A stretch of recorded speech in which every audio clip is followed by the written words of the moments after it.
Good morning, fourth graders. Welcome back to my Read Aloud. We are still reading Harry Potter, and today we are on Chapter 4. Previously, in Chapter 3, we read about how the Dursleys had gotten all those letters, and Mr. Dursley went crazy and took Harry and his whole family away, and they drove all the way down to this very small, I think it was like some ocean shore cottage in the middle of nowhere. And they thought they were going to be safe from the letters, but at the very end of the chapter, we learned that they hear this very loud knock. And I think what's going to happen at the start of Chapter 4 is we're going to learn who it is. So, Chapter 4 is called The Keeper of the Keys. It says, "Boom!" They knocked again. Dudley jerked awake. "Where's the cannon?" he said stupidly. There was a crash behind them, and Uncle Vernon came skidding into the room. He was holding a rifle in his hands. Now they knew that what had been in the long, thin package he had brought with them. "Who's there?" he shouted. "I warn you, I'm armed." There was a pause. Then, smash! The door was hit with such force that it swung clean off its hinges, and with a deafening crash, it landed on the floor. A giant of a man was standing in the doorway. His face was almost completely hidden by a long, shaggy mane of hair and wild, tangled beard. But you could make out his eyes, glinting like black beetles under all of his hair. The giant squeezed his way into the hut, stooping so that his head just brushed the ceiling. He bent down and picked up the door and fitted it easily back into its frame. The noise of the storm outside dropped a little. He turned to look at all of them. He couldn't make us a cup of tea, could ya? It's not been an easy journey. He strode over to the sofa where Dudley sat frozen with fear. "Budge up. Yeah, great lump," said the stranger. Dudley squeaked and ran to hide behind his mother, who was crouching, terrified, behind Uncle Vernon. "And here's Harry," said the giant. Harry looked up into the fierce, wild, shadowy face and saw that the little beetle eyes were crinkled in a little smile. "Last time I saw you, you was only a baby," said the giant. "Yeah, look a lot like your dad, but you got your mom's eyes." Uncle Vernon made a funny, rasping noise. I demand that you leave us at once, sir," he said. "You are breaking and entering." "Ah, shut up, Dursley, ya great prune," said the giant. He reached over the back of the sofa, jerked the gun out of Uncle Vernon's hands, bent it into a knot as easily as if it had been made of rubber, and threw it into the corner of the room. Uncle Vernon made another funny noise, like a mouse being trodden on. "Anyways, Harry," said the giant, turning his back to the Dursleys, "a very happy birthday to ya. Got something for ya. Here. I might have sat on it at some point, but it'll taste all right." From an inside pocket of his black overcoat, he pulled a slightly squashed box. Harry opened it with trembling fingers. Inside was a large, sticky chocolate cake with "Happy Birthday, Harry" written on it, and green icing. Harry looked up at the giant. He meant to say thank you, but words got lost in his mouth, and what he said instead was, "Who are you?" The giant chuckled. "True, I haven't introduced myself. Rupus Hagrid. Rupus Hagrid, keeper of the keys and grounds at Hogwarts." He held out an enormous hand and shook Harry's whole arm. "What about the tea, then, eh?" he said, rubbing his hands together. "I'd say not ter something stronger if you have it. Mind?" His eyes fell on an empty grate with a shriveled chip bag in it, and he snorted. He bent down over the fireplace. They couldn't see what he was doing, but then he drew back a second later. There was a roaring fire there. It filled up the whole damp hut with a flickering light, and Harry felt the warmth wash over him, as though he had sank into a hot tub, or into a hot bath.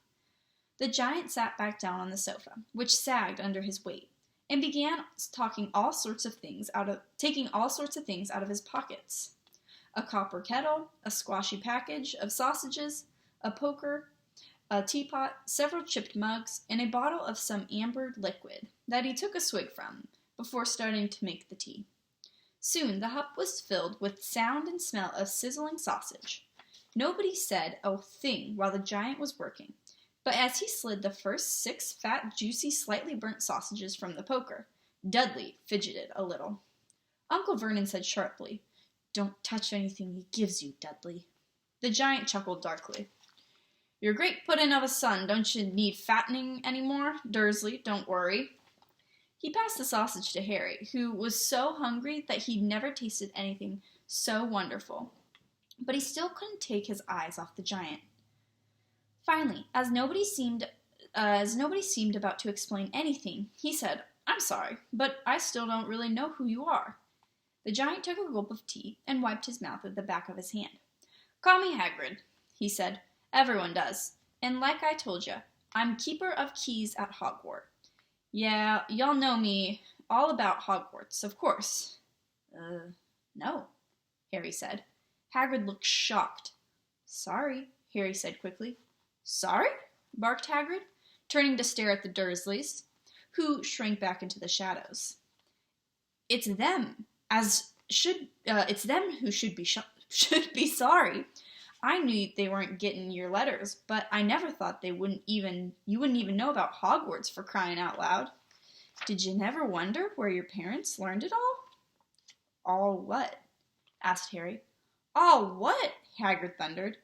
"Now just wait 1 second." He leapt to his feet. In his anger, his anger seemed to fill the whole hut. The Dursleys were cowering against the wall. "Do you mean to tell me," he growled at the Dursleys, "that this boy knows nothing about anything?" Harry thought this was going a bit far. He had been to school after all, and his marks weren't bad. "I know some things," he said. I can do, math and stuff." But Hagrid simply waved his hand and said, "About our world. I mean, your world. My world? Your parents' world." "What world?" Hagrid looked as if he was about to explode.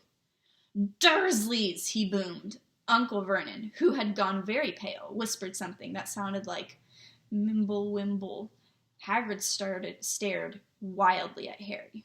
"But yeah, I must have known about your mom and your dad," he said. "I mean, they're famous. You're famous." "What? My mom and dad were not famous. Were they?" "You don't know? You don't know?" Hagrid ran his fingers through his hair, fixing Harry with a bewildered stare. "You don't know what they are?" he said finally. Uncle Vernon suddenly found his voice. "Stop!" he commanded. "Stop right there, sir. I forbid you to tell the boy anything." A braver man than Vernon Dursley would have quailed under the furious look of Hagrid he now gave him. When Hagrid spoke, his every syllable trembled with rage. "You never told him? Never told him what was in the letter? Dumbledore left for him? I was there. I saw Dumbledore leave it. Dursleys! And you've kept it from him all these years?" "Kept what from me?" said Harry eagerly. "Stop, I forbid you," yelled Uncle Vernon in panic. Aunt Petunia gave a gasp of horror. "Oh, go boil your heads, both of you," said Hagrid. "Harry, you're a wizard." There was a silence in the hut. Only the sea and the whistling winds could be heard. "I'm a what?" gasped Harry. "A wizard, of course," said Hagrid, sitting back down on the sofa, which groaned and sank even lower. "A thumping good un, I'd say, once you've been trained up a bit. With a mum and dad like yours, what else would you be? And I reckon it's about time you read your letter." Harry stretched his hands out at last to take the yellowish envelope addressed in emerald green to Mr. H. Potter. The floor, the hut on the rock, the sea. He pulled out the letter and read, "Hogwarts School of Witchcraft and Wizardry. Headmaster, Albus Dumbledore. Order of Maryland, First Class, Grand Sorcerer, Chief Warlock, Supreme Muggump, International Confederation of Wizards. Dear Mr. Potter, we are pleased to inform you that you have been accepted at Hogwarts School of Witchcraft and Wizardry. Please find enclosed a list of all necessary books and equipment. Term begins September 1st. We await your owl by no later than July 31st. Yours sincerely, Mrs. Professor McGonagall, Minerva McGonagall, Deputy Headmistress. Questions exploded in Harry's head, like fireworks, and he couldn't decide which to ask first. After a few minutes, he stammered, "What does it mean, they wait my owl?" "Galloping Gorgons!" That reminds me," said Hagrid, clapping a hand to his forehead with enough force to knock over a cart horse. And from yet another pocket inside his overcoat, he pulled out an owl, a real, live, rather ruffled-looking owl, a long quill and roll of parchment, with his tongue between his teeth, and scribbled a note that said, that Harry could read upside down. "Dear Professor Dumbledore, given Harry his letter, taking him to buy his things tomorrow. Weather is horrible. Hope you are well. Hagrid." Hagrid rolled up the note, gave it to the owl, which clamped it in its beak, went to the door, and threw the owl out into the store. Then he came back down and sat down, as though it was normal, as though he was talking on the telephone. Harry realized his mouth was open and quickly closed it. "Where was I?" said Hagrid. But at the moment, Uncle Vernon, still ashen-faced, but looking very angry, moved into the firelight. "He's not going," he said. Hagrid grunted. "I'd like to see a great muggle like you stop him," he said. "A what?" said Harry, interested. "A muggle," said Harry. "It's what we call non-magic folk like them. And it's in your bad luck you grew up in a family of the biggest muggles I ever laid eyes on. We swore when we took him in, we'd put a stop to that rubbish," said Uncle Vernon. "Swore we'd stamp it out of him. Wizard indeed." "You knew?" said Harry. "You knew I am a wizard?" "Knew?" shrieked Aunt Petunia suddenly. "Knew? Of course we knew. How could you not be, my dratted sister being what she was? Oh, she got a letter just like that and disappeared off to that school and came home every vacation with her pockets full of frog spawns, turning into teacups into rats, and I was the only one who saw her for what she was, a freak. But my mother and father, oh no, it was Lily this and Lily that. They were proud of having a witch in the family." She stopped to draw a deep breath, and then went ranting on. It seemed as she had been waiting to say this for all of these years. "Then she met that Potter at school, and they left and got married, and had you. And of course I knew that you'd be just the same, just as strange, just as abnormal, and then, if you please, she went and got herself blown up, and we landed with you."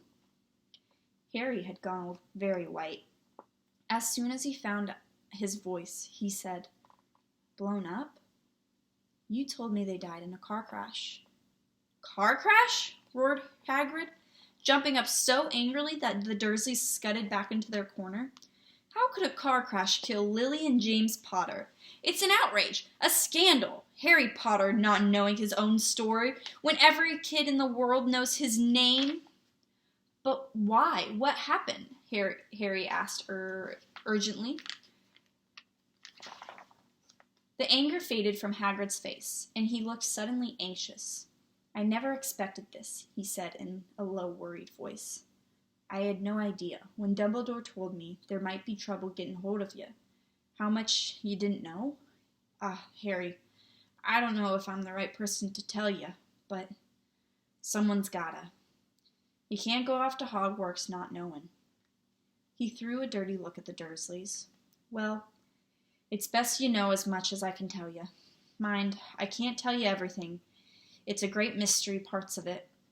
He sat down, stared into the fire for a few seconds, and then said, It begins, I suppose, with a person called, but it's incredible. You don't know his name. Everyone in the world knows who.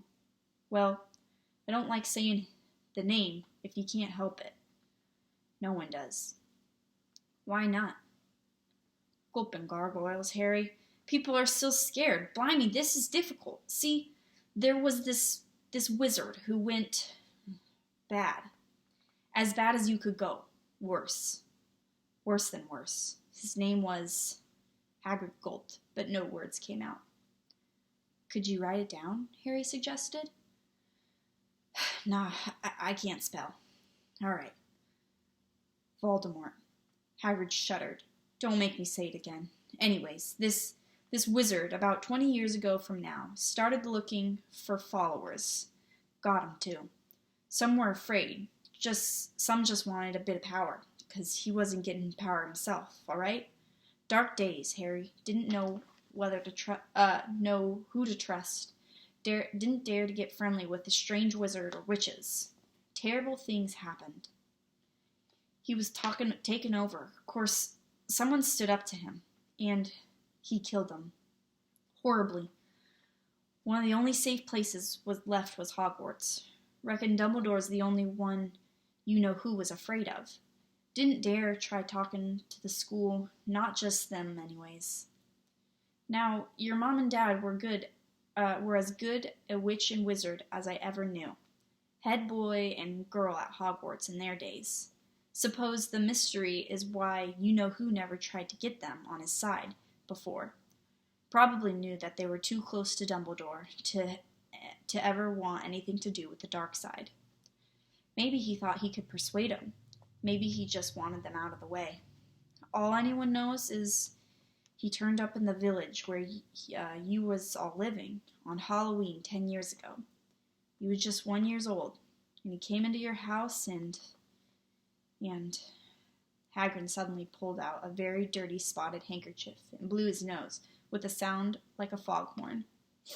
Sorry, he said, but it's that sad. Knew your mom and dad, and nicer people you couldn't have found them anyways. You know who killed them. And then, and this is real mystery of the thing, he tried to kill you too. Wanted to make a clean job of it, I suppose. Or maybe he just liked killing by then. But he couldn't do it. Never wondered how you got that mark on your forehead? That's no ordinary cut. That's what you get when a powerful, evil curse touches you. Took care of your mom and dad, in the house, even. But it didn't work on you. And that's why you're famous, Harry. No one ever lived after he decided to kill him. No one except you. And he killed some of the best witches and wizards of the age. The McKinnons, the Bones, the Pruitts, and was the only baby you lived. Something very painful was going on in Harry's mind. As Hagrid's story came to a close, he saw the blinding flash of green light more clearly than he ever remembered it before. And he remembered something else.